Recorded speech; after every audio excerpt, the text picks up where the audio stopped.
Halo sahabat rimba, selamat datang kembali di channel kita. Hari ini, kita akan melakukan perjalanan mendalam ke hutan hujan tropis Indonesia. Rumah bagi salah satu kerabat terdekat kita di dunia hewan, sang penjaga hutan yang agung, yaitu orang utan. Bukan sekadar monyet besar, orang utan adalah makhluk yang penuh dengan keunikan dan kecerdasan yang luar biasa. Jadi, siapkan diri kalian untuk terpesona oleh fakta-fakta menakjubkan tentang mereka. Pertama, mari kita bahas nama mereka. Orang utan berasal dari bahasa Melayu yang berarti manusia hutan. Nama ini sangat pas, karena secara genetik, DNA kita dan orang utan memiliki kesamaan hingga 97%.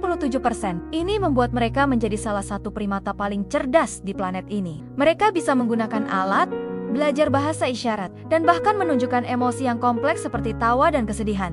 Mirip seperti kita. Salah satu ciri fisik paling mencolok dari orang utan jantan dewasa adalah pipi lebar yang disebut phalanges atau pelipis.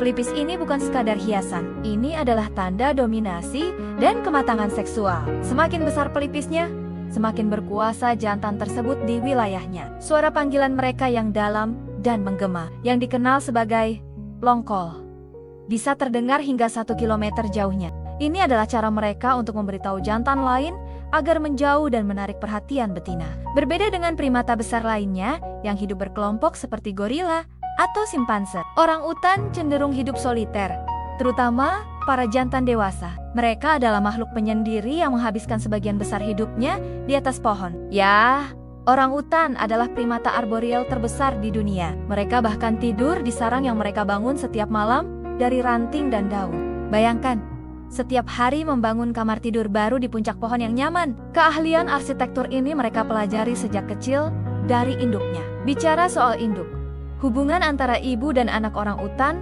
adalah salah satu ikatan terkuat di dunia hewan. Seekor bayi orang utan akan tinggal bersama ibunya selama 6 hingga 8 tahun.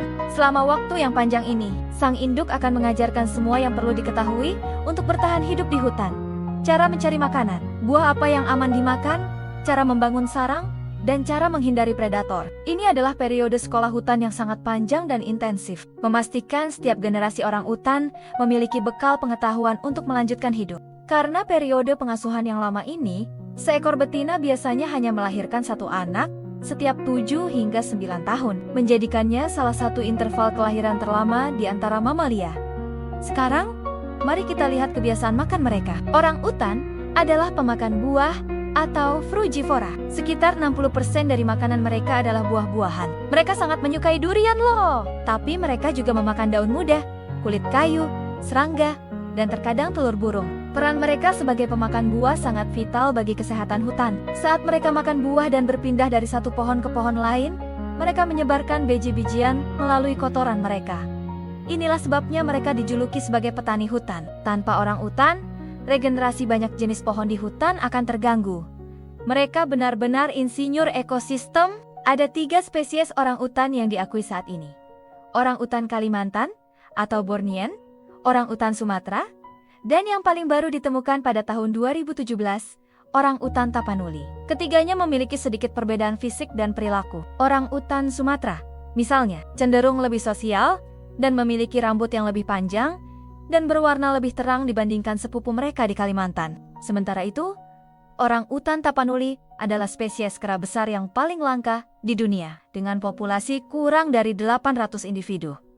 Kecerdasan mereka benar-benar patut diacungi jempol. Di alam liar, orang utan telah diamati menggunakan daun sebagai payung saat hujan, atau sebagai sarung tangan untuk memegang buah berduri. Mereka juga menggunakan tongkat untuk mengambil serangga dari lubang pohon, atau mengukur kedalaman air sebelum menyeberang. Kemampuan belajar dan beradaptasi ini menunjukkan tingkat kognitif yang sangat tinggi yang terus membuat para peneliti kagum. Namun, di balik semua keajaiban ini, ada cerita yang memilukan. Semua spesies orang utan saat ini berstatus terancam punah. Orang utan Sumatera dan Tapanuli bahkan berada dalam status kritis.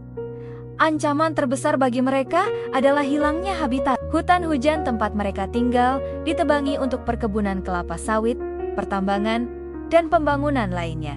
Kebakaran hutan, baik yang disengaja maupun tidak, juga menghancurkan rumah mereka dengan cepat. Selain itu, perburuan ilegal dan perdagangan hewan peliharaan masih menjadi ancaman serius. Bayi orangutan yang lucu sering diambil dari induknya dan seringkali induknya dibunuh dalam proses tersebut. Ini adalah kenyataan pahit yang harus kita hadapi. Keberadaan manusia hutan ini sangat bergantung pada tindakan kita, manusia yang sesungguhnya.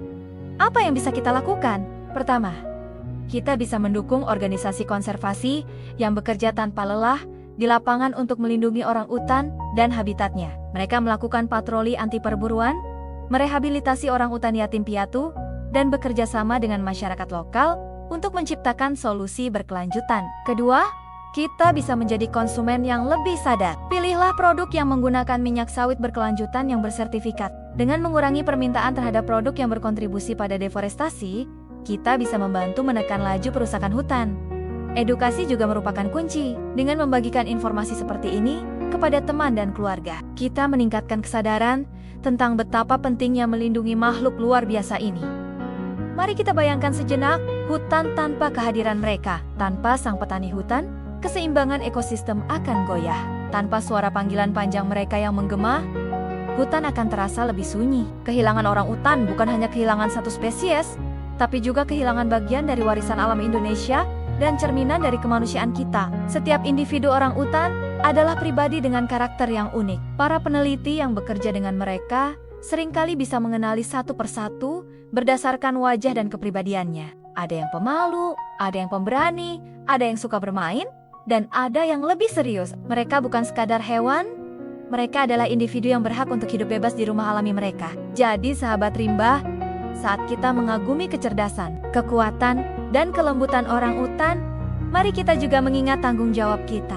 Mereka adalah bagian tak terpisahkan dari kekayaan hayati Indonesia. Mari kita bersama-sama menjadi suara bagi mereka yang tidak bisa bersuara. Mari kita pastikan bahwa generasi mendatang masih bisa mendengar kisah tentang manusia hutan, bukan sebagai dongeng, tetapi sebagai kenyataan yang hidup dan lestari di jantung hutan kita. Terima kasih sudah menonton video kali ini. Semoga kita semua semakin terinspirasi untuk menjadi sahabat sejati bagi rimba dan seluruh penghuninya. Jangan lupa untuk like, share, dan subscribe channel Sahabat Rimba agar tidak ketinggalan petualangan kita selanjutnya. Sampai jumpa!